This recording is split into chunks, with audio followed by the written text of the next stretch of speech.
The National Electrical Code, specifically Section 250.166, addresses the grounding of fences. Fences exceeding 6 feet in height must be grounded unless they are constructed of non-conductive material or effectively insulated from the ground by being mounted on insulating posts. The fence can be grounded by several methods. Firstly, connecting it to a grounding electrode system as required in Section 250.52. Secondly, bonding the fence to a metal underground water pipe. Thirdly, connecting the fence to a rod, pipe, or plate electrode driven into the ground. Section 250.52 outlines the requirements for a grounding electrode system. Each building or structure is required to have a grounding electrode system. This system must be connected to the equipment grounding conductor at the service entrance. The grounding electrode system includes one or more of the following elements. 1. A metal underground water pipe. 2. A ground rod. 3. A concrete encased electrode. Additional resources, such as IEE Standard 1100 recommended practice for powering and grounding electronic equipment, and UL 943 standard for grounding and bonding equipment, provide further guidance.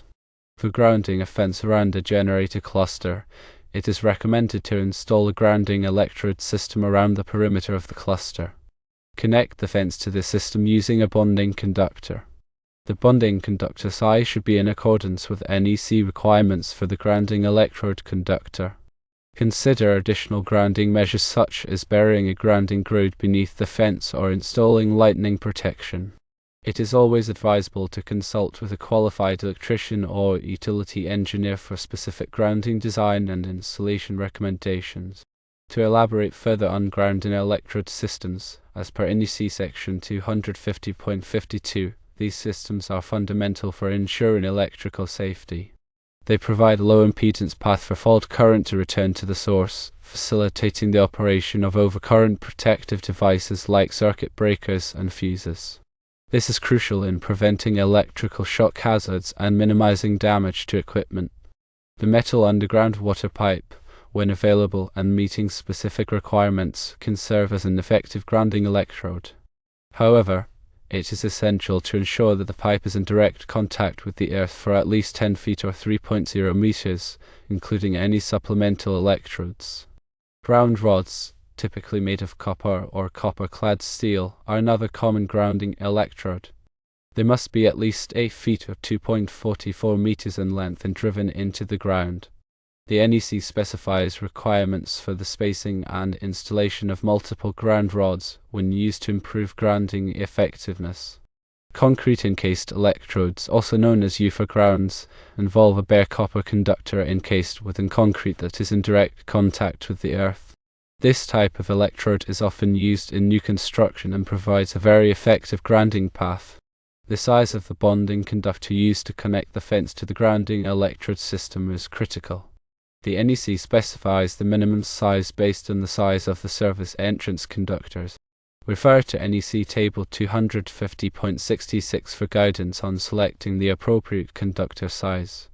It is important to note that the bonding conductor must be installed in a manner that ensures its mechanical and electrical integrity. This includes protecting it from physical damage and ensuring that connections are made using approved methods. In addition to the grounding electrode system and bonding conductor, additional grounding measures can further enhance the safety and performance of the fence grounding system. A grounding grid, consisting of a network of buried conductors, can provide a low impedance ground path over a larger area. This can be particularly beneficial in areas with high soil resistivity. Lightning protection is another important consideration, especially for fences surrounding critical infrastructure like generator clusters.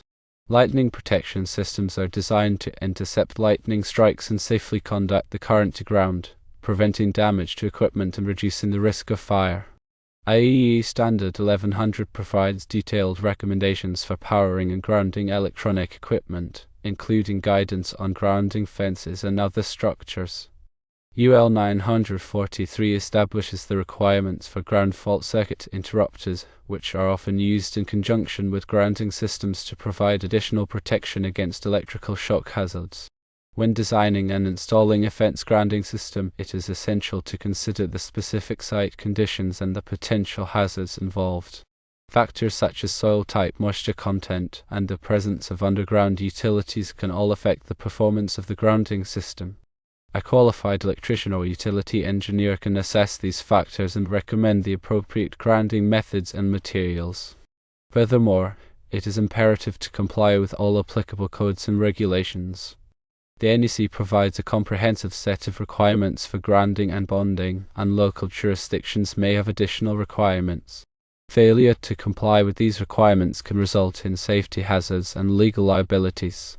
Regular inspection and maintenance of the fence grounding system are also essential.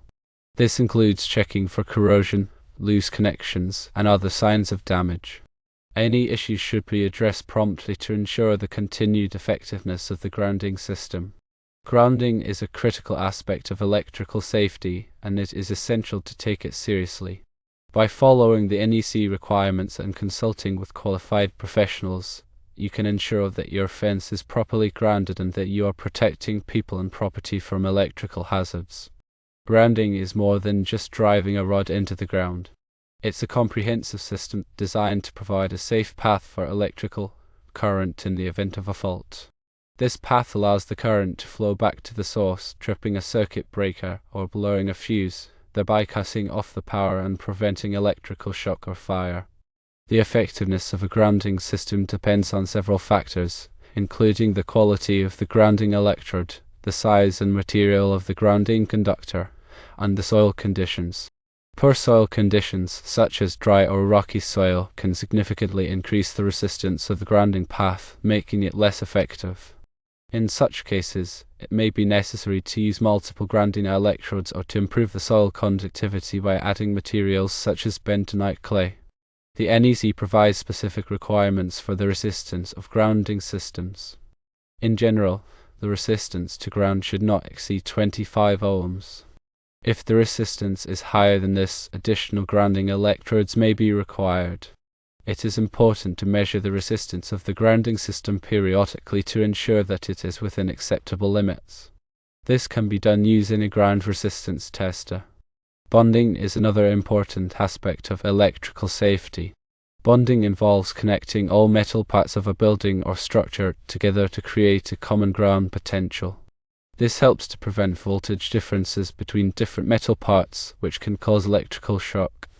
The NEC requires that all metal water pipes, gas pipes, and other metal objects that are likely to become energized be bonded to the grounding system. The bonding conductor must be sized according to the NEC requirement. Surge protection is another important consideration, especially for fences that are located in areas with frequent lightning strikes. Surge protective devices, or SPDs, are designed to protect electrical equipment from voltage surges caused by lightning or other electrical disturbances. SPD should be installed at the service entrance and at other critical locations throughout the electrical system. The NEC provides guidance on the selection and installation of SPD. Electrical inspections are essential for ensuring that electrical systems are installed and maintained in accordance with the NEC and other applicable codes. Electrical inspections should be performed by qualified and licensed electrical inspectors. During an electrical inspection, the inspector will check the grounding system, the bonding system, the surge protection system, and other aspects of the electrical system to ensure that they are safe and compliant with the codes. Electrical safety training is essential for all workers who work with or around electrical equipment.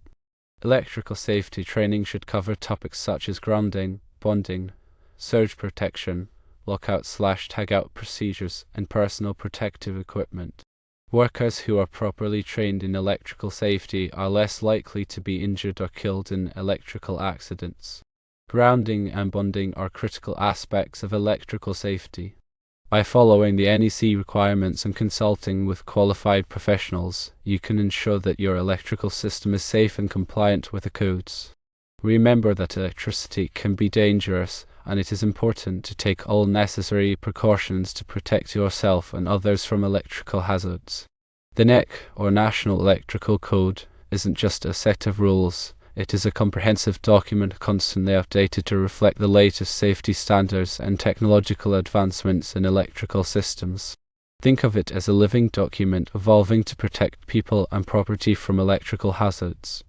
Its grounding and bonding sections are particularly vital. These sections provide the framework for creating electrical systems that minimize the risk of shock, fire, and equipment damage. Grounding, as we've discussed, creates a safe path for fault currents, allowing protective devices to quickly interrupt the circuit. Bonding, on the other hand, ensures that all metallic parts within a system are at the same electrical potential, eliminating dangerous voltage differences. The interplay between these two concepts is what makes modern electrical systems safe and reliable. Section 250 of the NEC is entirely devoted to grounding and bonding. It covers everything from the types of acceptable grounding electrodes to the proper sizing of grounding and bonding conductors. Understanding the section is crucial for anyone involved in electrical work, from electricians and engineers to inspectors and homeowners. Navigating the NEC can seem daunting at first, but it's organized logically and includes numerous tables and examples to guide you. Familiarize yourself with the structure of the code and the specific sections that apply to your work. Don't hesitate to consult with qualified professionals or attend training courses to deepen your understanding. The NEC is not just a national standard, many local jurisdictions adopt it with or without modifications. Therefore, it's essential to be aware of the specific electrical codes and regulations in your area. Contact your local building department or electrical inspector to obtain the most up-to-date information. Changes and updates to the NEC occur every 3 years. These revisions often reflect new technologies, improved safety practices, and lessons learned from past electrical incidents. Staying current with the latest edition of the NEC is crucial for ensuring that your electrical work meets the highest safety standards. There are numerous resources available to help you stay up to date with the NEC, including online training courses, industry publications, and seminars. Participate in these opportunities to expand your knowledge and enhance your skills. A thorough understanding of the NEC grounding and bonding requirements is not just about compliance, it's about ensuring the safety of yourself, your colleagues, and the public. By adhering to these standards, you contribute to creating electrical systems that are safe, reliable, and sustainable. Grounding systems aren't static installations. They require periodic inspection and maintenance to ensure their continued effectiveness. Over time, factors like corrosion, soil conditions, and physical damage can compromise the integrity of a grounding system. Regular inspection should include visual checks for corrosion or damage to grounding electrodes, conductors, and connections. Ground resistance testing should also be conducted to verify that the system is performing within acceptable limits. Any deficiencies identified during these inspections should be promptly addressed to maintain the safety and reliability of the electrical system. Proper grounding is a cornerstone of electrical safety. It's a complex topic that requires a thorough understanding of the NEC and other applicable standards. By investing the time and effort to learn about grounding, you can help prevent electrical accidents and protect people and property from harm.